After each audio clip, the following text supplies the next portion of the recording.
ನಮಸ್ಕಾರ, very good morning. ಇವತ್ತಿನ ಈ ವಿಡಿಯೋದಲ್ಲಿ ನಾವು ಒಂದು ಪದ್ಯವನ್ನ ಅಭ್ಯಾಸ ಮಾಡಕ್ಕೆ ಹೋಗ್ತಾ ಇದ್ದೀವಿ. This is your last poem in 8th standard second language English. ಇದು ನಿಮ್ಮ 8ನೇ ತರಗತಿಯ ದ್ವಿತೀಯ ಭಾಷೆ ಇಂಗ್ಲಿಷ್ ಪುಸ್ತಕದ ಕೊನೆಯ ಪದ್ಯ. The axe in the wood ಅಂದರೆ ಕಟ್ಟಿಗೆಯಲ್ಲಿರುವ ಕೊಡಲಿ. ಆಕ್ಸ್ ಅಂದರೆ ಕೊಡಲಿ, ವುಡ್ ಅಂದರೆ ಕಟ್ಟಿಗೆ ಅಂತ ಅರ್ಥ. ಪದ್ಯವನ್ನ ಬರೆದವರು ಕ್ಲಿಫೋರ್ಡ್ ಹೆನ್ರಿ ಡೇಮೆಂಟ್ ಅನ್ನೋರು. 1914ರಲ್ಲಿ ಜನಿಸಿ 1971ರಲ್ಲಿ ನಿಧನರಾದರು. Clifford Henry Dyment is a British poet, critic, editor and journalist. Mostly he wrote on the countryside. His popular literary works are Railway Game, Straight or Curly and The Axe in the Wood. ಇವು ಅವರ ತುಂಬಾನೇ ಪ್ರಸಿದ್ಧವಾದ ಕೆಲಸಗಳು, ಬರಹಗಳು. The poem is about the harmful effects of poaching and the indiscriminate cutting of trees. ಅಂದ್ರೆ ಈ ಪದ್ಯ ಯಾವುದರ ಬಗ್ಗೆದೆ? ಅರಣ್ಯಗಳನ್ನು ನಾವು ನಾಶ ಮಾಡೋದರ ಬಗ್ಗೆ ಈ ಪದ್ಯ ಇದೆ. ಇಂಡಿಸ್ಕ್ರಿಮಿನೇಟ್, INDISCRI, ಇಂಡಿಸ್ಕ್ರಿಮಿನೇಟ್ ಅಂದರೆ ವಿವೇಚನೆ ಇಲ್ಲದ, ಅಜಾಗರೂಕ ಅಂತ ಅರ್ಥ. ಇಂಡಿಸ್ಕ್ರಿಮಿನೇಟ್ ಕೇರ್ಲೆಸ್ ಆಗಿ ಮಾಡೋದು, ಅಜಾಗರೂಕ.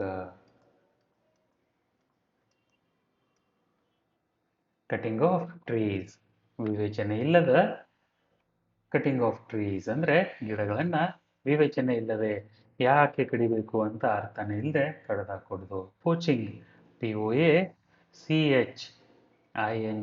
ಪೋಚಿಂಗ್ ಅಂದರೆ ಕಬಳಿಸುವುದು ಅಂತ ಅರ್ಥ. ಪೋಚಿಂಗ್ ಅಂದರೆ ಕಬಳಿಸು. Effects of poaching forest,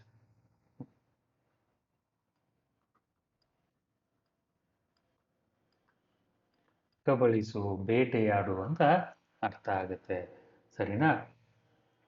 the teacher will recite the poem for you. Listen to your teacher carefully and answer the questions below. ಈಗ ನಾನು ಈ ಪದ್ಯವನ್ನು ಓದಕ್ಕೆ ಹೋಗ್ತಾ ಇದ್ದೀನಿ. ಪದ್ಯವನ್ನು ಓದಿದ ಮೇಲೆ ಇಲ್ಲಿ ಕೊಟ್ಟಿರುವ ಈ ಪ್ರಶ್ನೆಗಳಿಗೆ ಉತ್ತರಗಳನ್ನು ಬರೀಬೇಕು. ಪದ್ಯವನ್ನು ಓದೋಣ ಈಗ. I stopped to watch a man strike at the trunk. I stopped to watch a man strike at the trunk. Trunk ಅಂದರೆ ಗಿಡದ ಬಡ್ಡಿ. Of a tree grow strong through many centuries. ಈ ಮರಗಳು ನೂರಾರು ವರ್ಷಗಳ ಕಾಲ ಬೆಳೆದಿರ್ತವೆ. His quick axe, sharp and glittering, stuck deep.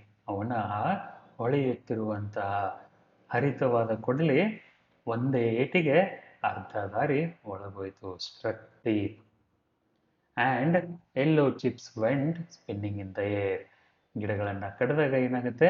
ಅದರಿಂದ ಬರುವ ಗಿಡದ ತುಂಡುಗಳು ಹಾರ್ತಾ ಇರ್ತವೆ. ಅದನ್ನು ಇಲ್ಲಿ ಹೇಳ್ತಾ ಇರೋದು. And yellow chips went spinning in the air. ಮೊದಲ stanza. I stopped to watch a man strike at the trunk of a grown tree strong through many centuries. His quick axe, sharp and glittering, struck deep. The yellow chips went spinning in the air. ಇಲ್ಲಿ ಅಷ್ಟೊಂದು ಕಷ್ಟಕರವಾದ ಶಬ್ದಗಳು ಯಾವುವು ಇಲ್ಲ. Trunk ಅಂದರೆ ಗಿಡದ ಅಥವಾ ಮರದ ಬುಡ, ಬಡ್ಡಿ ಅಂತ ಹೇಳ್ತಾರೆ. ಸೆಂಚುರೀಸ್ ಅಂದರೆ ನೂರಾರು ವರ್ಷಗಳು.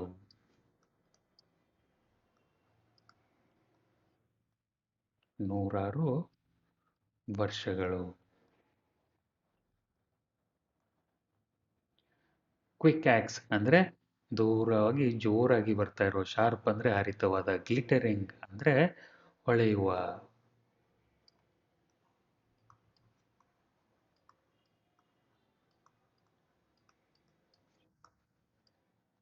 ಸ್ಟ್ರಕ್ ಅಂದರೆ ಹೊಡೆತ.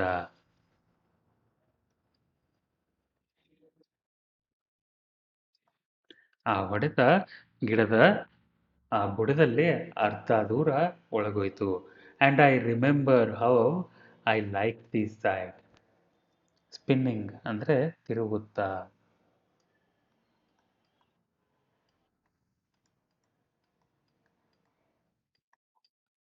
And I remember how I liked the sight of poise and rhythm as the bright axe swung. A man who fells a tree makes people watch, for glory seems to crowd upon the axe.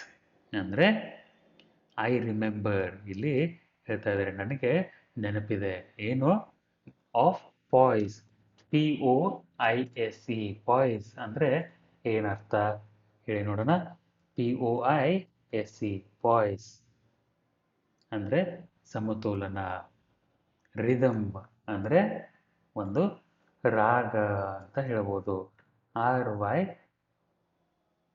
R H Y T H M rhythm ಅಂದರೆ ಲಯ poise ಅಂದರೆ ಸಮತೋಲನ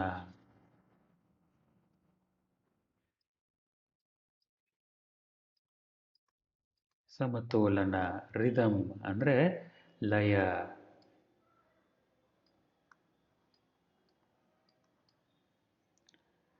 as the bright axe swung ಅನ್ನೋದು swing ಅನ್ನೋ ಶಬ್ದದ past tense ಭೂತಕಾಲ swing ಅಂದರೆ ಏನು SWING swing ಅಂದರೆ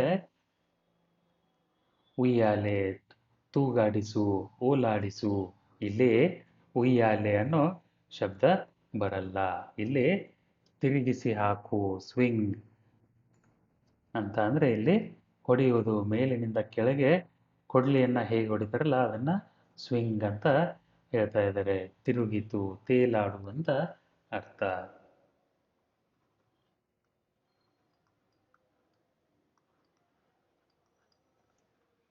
ಅ man who fells a tree makes people watch ಆ ಗಿಡ ಕಡಿಯುವ ಮನುಷ್ಯ ಜನರು ನಿಂತು ನೋಡ್ತಾ ಇರ್ತಾರೆ for glory seems to crowd upon the axe for glory GLORY glory glory ಅಂದರೆ ಏನು ಹೇಳಿ ನೋಡೋಣ ಗ್ಲೋರಿಯಸ್ ಅಂತ ಕೇಳಿರ್ತೀರ ಒಂದು ಶಬ್ದವನ್ನ ಆದರೆ ಗ್ಲೋರಿ ಅಂದರೆ ಏನು ವೈಭವ ಗ್ಲೋರಿ ಅಂದರೆ ವೈಭವ ಸೀಮ್ಸ್ ಅಂದರೆ ಕಾಣುತ್ತೆ ಟು ಕ್ರೌಡ್ ಅಂದರೆ ಜನಸಂದಣಿ ಜನರ ಗುಂಪು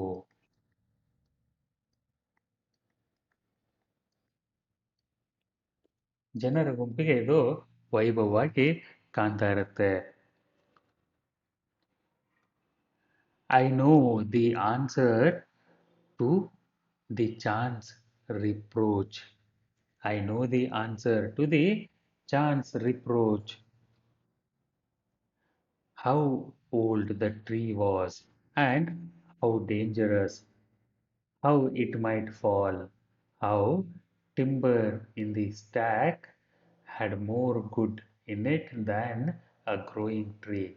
But I saw death cut down 1,000 men in that tall, lovely legacy wood. ಏನು ಹೇಳ್ತಾ ಇದ್ದಾರೆ I know the answer to the chance reproach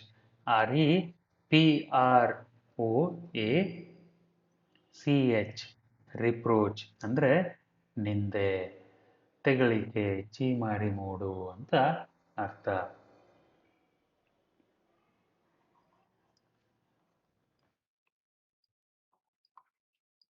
ನಿಂದನೆ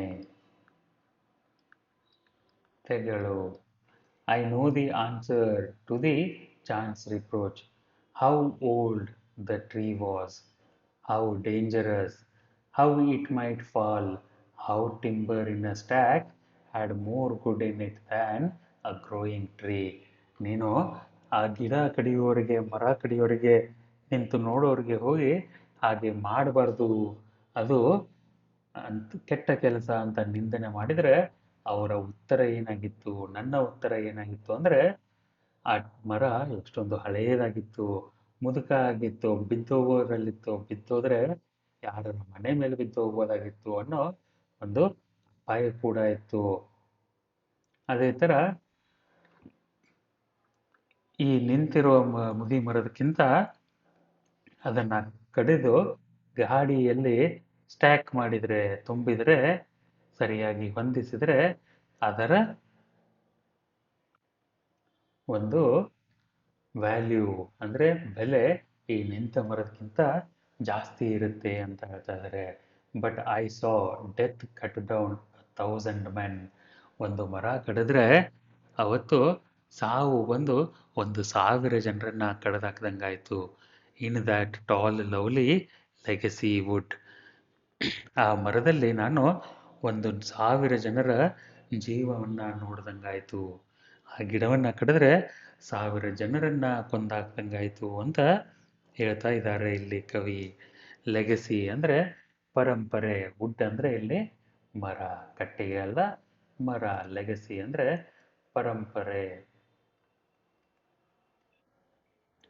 ಶತಮಾನಗಳನ್ನ ನೋಡಿದ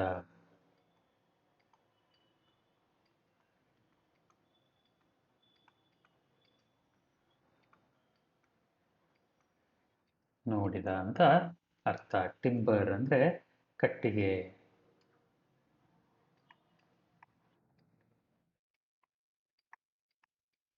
ಹೀಗೆ ನಿಮ್ಮ ಈ ಪದ್ಯ ಮುಕ್ತಾಯ ಆಯಿತು. ಇಲ್ಲಿ ಕವಿ ಏನ್ ಹೇಳ್ತಾ ಇದ್ದಾರೆ ಅಂದ್ರೆ, ಗಿಡ ಮರಗಳನ್ನ ಯಾಕೆ ಕಡಿಬಾರ್ದು, ಕಡಿಯೋರ್ಗೆ ನಿಂದನೆ ಮಾಡಿದ್ರೆ ಅವರ ಹತ್ತಿರ ಉತ್ತರಗಳು ಏನಿರ್ತವೆ ಅಂತ ಒಂದು ಎಮೋಷನಲ್ ಆದ ಈ ಪದ್ಯದಲ್ಲಿ ಹೇಳ್ತಾ ಇದ್ದಾರೆ. ಗ್ಲೋಸರಿನಲ್ಲಿ ಸ್ಟ್ರೈಕ್ ಅಂದ್ರೆ ಹೊಡಿ, ಟ್ರಂಕ್ ಅಂದ್ರೆ ಮರದ ಬುಡ, ಗ್ಲಿಟರಿಂಗ್ ಅಂದ್ರೆ ಹೊಳೆಯುವ, ಸ್ಪಿನ್ ಅಂದ್ರೆ ತಿರುಗುತ್ತಿರುವ, ಸೈಟ್ ಅಂದ್ರೆ ದೃಶ್ಯ, ಪಾಯ್ಸ್ ಅಂದ್ರೆ ಸಮತೋಲನ, ಸ್ವಿಂಗ್ ಅಂದ್ರೆ ತಿರುಗಿಸಿ ಹಾಕು, ತಿರುವು. ಕ್ರಿಕೆಟ್ ಆಡುವಾಗ ಬ್ಯಾಟಿಂದ ಬಾಲನ್ನು ಹೊಡಿತೀರಲ್ಲ, ಬ್ಯಾಟನ್ನು ಹೇಗೆ ನೀವು ಕೈಯಿಂದ ಹೀಗೆ ನೆಲದಿಂದ ಹೋಗಿ ಬಾಲ್ ಹೊಡಿತಿರೋ, ಬ್ಯಾಟನ್ನು ಸ್ವಿಂಗ್ ಮಾಡಿದ್ರಿ ಅಂತ ಅರ್ಥ. ಬ್ಯಾಡ್ಮಿಂಟನ್ ಆಡಬೇಕಾದ್ರೆ ರ್ಯಾಕೆಟನ್ನು ತಗೊಂಡು ಹೊಡಿತಿರೋ ಅದು ಸ್ವಿಂಗ್. ಕೊಡಲಿಯಿಂದ ಕಟ್ಟಿಗೆಯನ್ನು ಕಡಿಯೋದು ಕೂಡ ಸ್ವಿಂಗ್ ಅನ್ನೋ ಅರ್ಥ ಬರುತ್ತೆ ಇಲ್ಲಿ. ಸ್ವಿಂಗ್ ಅಂದರೆ ಉಯ್ಯಾಲೆ ಜೋಕಾಲಿ ಅನ್ನೋ ಅರ್ಥ ಇಲ್ಲಿ ಬರಲ್ಲ. Glory, reproach, timber, stack, legacy ಈ ಎಲ್ಲ ಶಬ್ದಗಳ ಅರ್ಥವನ್ನ ಆಲ್ರೆಡಿ ಹೇಳಿದ್ದೇನೆ ಕನ್ನಡದಲ್ಲಿ. ಅದನ್ನ ನೀವು ನೋಡಿ. ವುಡ್ ಅಂದರೆ ಟ್ರೀ, ಚಾನ್ಸ್ ಅಂದರೆ ಕ್ಯಾಶುವಲ್, ಒಂದು ಅಪಾರ್ಚುನಿಟಿ, ಕ್ರೌಡ್ ಅಂದರೆ ಸೇರಿರುವ ಜನ, ರಿದಮ್ ಅಂದರೆ ಲಯ, ಚಾನ್ಸ್ ರಿಪ್ರೋಚ್ ಅಂದರೆ ಪಾಸಿಬಲ್ ಬ್ಲೇಮ್, ಇದರ ಅರ್ಥ ಆ ಸಮಯದಲ್ಲಿರೋ ತೆಗಳಿಕೆ. ಯುವಲಜಿ ಅಂದರೆ ಯುಲಗೈಸ್ ಅಂದರೆ ಟು ಪ್ರೇಸ್ ವೆರಿ ಹೈಲಿ. ಪ್ರಶ್ನೆ ಉತ್ತರಗಳು. ಪ್ರಶ್ನೆ ಉತ್ತರಗಳಲ್ಲಿ ಮೊದಲನೇ ಪ್ರಶ್ನೆ, answer the following questions and share your responses with your partner. ಮೊದಲನೇ ಪ್ರಶ್ನೆ, what words in stanza 1 2 mean? Centuries ಅಂದರೆ 100 years.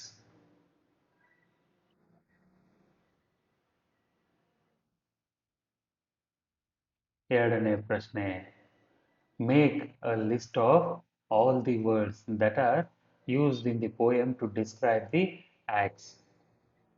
ಆಕ್ಟ್ಸ್ ಅನ್ನ ಹೇಗೆ ಹೇಗೆ ಡಿಸ್ಕ್ರೈಬ್ ಮಾಡಿದ್ದಾರೆ? ಕ್ವಿಕ್, ಶಾರ್ಪ್, ಗ್ಲಿಟರಿಂಗ್, ಬ್ರೈಟ್ ಅಂತ ಅವುಗಳನ್ನು ವರ್ಣನೆ ಮಾಡಿದ್ದಾರೆ. Read the following words: trunk, axe, wood, timber, tree. Which words does not fit into the list above? Strike it out. Trunk, wood, timber, tree ಎಲ್ಲ ಮರಕ್ಕೆ ಸಂಬಂಧಪಟ್ಟಿದ್ದು. ಆಕ್ಸ್ ಮರಕ್ಕೆ ಸಂಬಂಧಪಟ್ಟಿದ್ದು ಅಲ್ಲ, ಅದಕ್ಕೆ ಅದನ್ನು ತೆಗೆದಾಕ್ತೀರಾ. Answer the following questions picking up the most appropriate ones from the those given in the brackets. What did the man strike the tree with? Axe. Who were watching the sight of the man cutting the tree? People. What did the tree look like? Strong.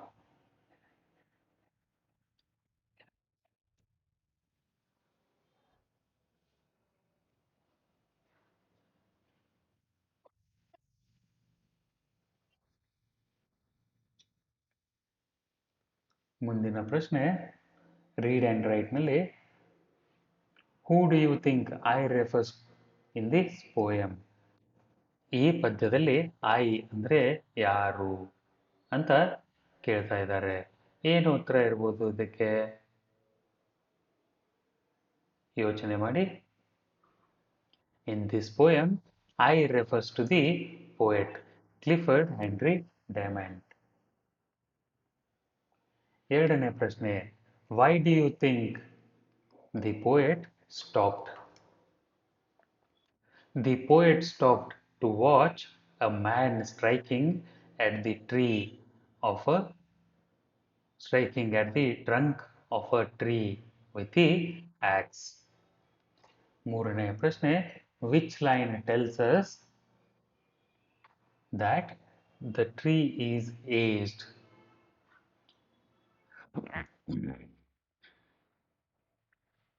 How old the tree was and how dangerous. This line tells us that the tree is aged.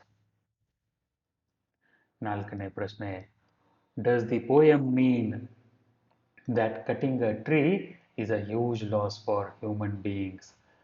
Which line supports your answer? Yes, it is a heavy loss for human beings to cut a tree. This is understood by the lines cut down 1,000 men.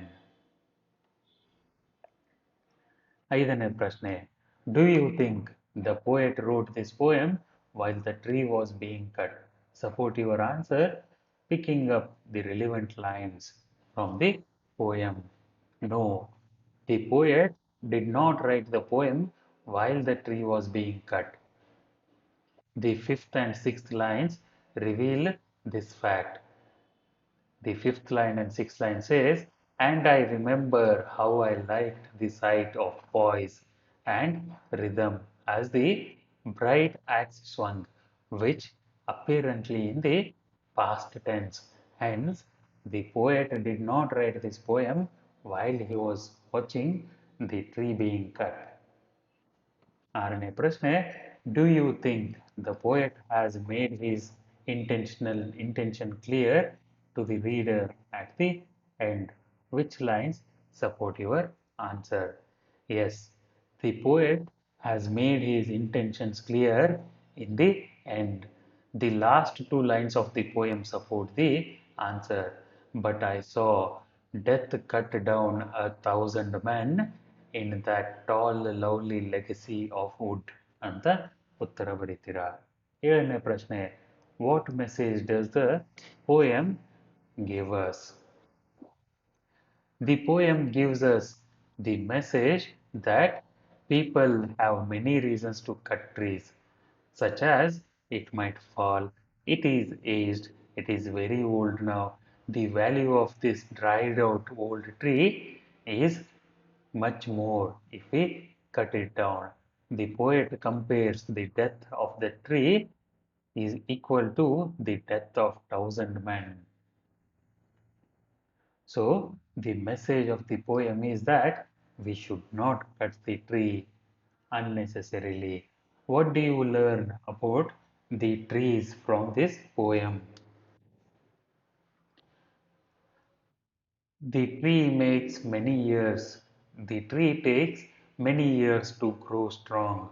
When it was old, men cut it down, and its timber is more valuable. And a death of a tree is much more useful than its life. ಒಂಬತ್ತನೆಯ ಪ್ರಶ್ನೆ. But I saw death cut down 1,000 men. Explain this. What does the poet mean by lovely legacy of food? Wood. ಉತ್ತರ ಹೀಗಿದೆ. Death here means the falling or the killing or cutting down of a tree and the one who is cutting the tree. Such a destructive act destroy the happiness of many people who sought shade, shelter under it, who found happiness in listening to the chirping of birds on the tree, who found protection of the environment offered by that tree and other trees as well ಅಂತ ಉತ್ತರ ಬರೀತೀರಾ. ಹತ್ತನೆಯ ಪ್ರಶ್ನೆ. A sonnet is a poem of 14 lines. Usually a sonnet has rhyme scheme. Is this poem a sonnet? Check whether this poem has a rhyme scheme. This poem is not a sonnet. There is no rhyme scheme.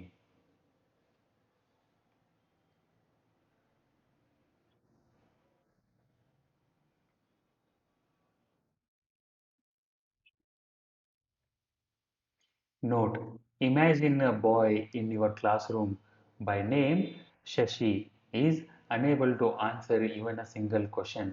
The teacher gets angry. In his anger, if the teacher says, Shashi, you are the Einstein of this class, does the teacher really mean what he says? Or does he mean the opposite? Such expressions which say the opposite of the what they really mean are examples of irony. Irony. Read the second stanza carefully. Do you find any expression of irony in it? Death lays his icy hands on kings. The tree raised his hands to pray. The above lines are instances of personification where human qualities are attributed to in, inanimate objects like death and tree. What, what is personification in last stanza? ಅದಾದಮೇಲೆ additional ರೀಡಿಂಗ್ಗೆ ಒಂದು You have read the poem "The Axe in the Wood". You must have felt concern for the tree that was cut. See what William Wordsworth feels about our being blind to the treasure and the beauty of nature ಅಂತ ಇಲ್ಲಿ ಒಂದು additional reading ಪದ್ಯ ಇದೆ. ಇಲ್ಲಿ ನಾನು ಒಂದಿಷ್ಟು ಶಬ್ದಗಳಿಗೆ underline ಮಾಡ್ತೀನಿ, ಅವುಗಳನ್ನ ನೀವು ಅರ್ಥ ಹುಡುಗಬೇಕು. The word is too much with us, late and soon, getting and spending, we lay waste our powers. Little we see in nature that is ours. We have given out hearts away, a sordid boon. The sea that bears her bosom to the moon, the winds that will be howling at all hours and are upgathered now like sleeping flowers. For this, for everything, we are out of tune. ಹೀಗೆ ಇಲ್ಲಿರೋ ಶಬ್ದಗಳ ಅರ್ಥಗಳನ್ನು ನೀವು ಕಂಡುಹಿಡಿಬೇಕು. ಅದೇ ಥರ ಮುಂದಿನ ಸ್ಟಾಂಜಾದಲ್ಲಿರುವ ಶಬ್ದಗಳು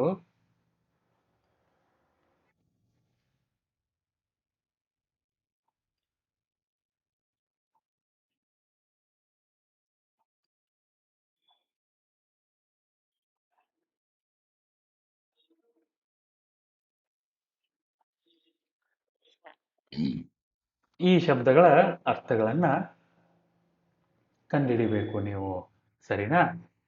ಹಾಗಾದ್ರೆ ಇಲ್ಲಿಗೆ ನಿಮ್ಮ 8th ಸ್ಟ್ಯಾಂಡರ್ಡ್ನ 8 ಯೂನಿಟ್ಗಳು ಮುಗಿದವು. ಇನ್ನು ಮುಂದೆ ಸಪ್ಲಿಮೆಂಟರಿ ರೀಡಿಂಗ್ನಲ್ಲಿ ನಾನು ಯೂಶ್ವಲಿ ಮಾಡೋ ಥರ ಒಂಚೂರು ಫಾಸ್ಟಾಗಿ ಹೋಗ್ತೀನಿ. ಅಲ್ಲಿ ನಿಮ್ಮ ಕಾಂಟ್ರಿಬ್ಯೂಷನ್ ಜಾಸ್ತಿ ಇರುತ್ತೆ, ಗಮನ ಕೊಟ್ಟು ಕೇಳಬೇಕಾಗುತ್ತೆ, ಪ್ರಶ್ನೆಗಳ ಉತ್ತರಗಳನ್ನು ಕೂಡ ನೀವೇ ಬರೀಬೇಕಾಗುತ್ತೆ. ಅಲ್ಲಿವರೆಗೂ ಟೇಕ್ ಕೇರ್. ಮುಂದಿನ ವಿಡಿಯೋದಲ್ಲಿ ಮತ್ತೆ ಸಿಗೋಣ.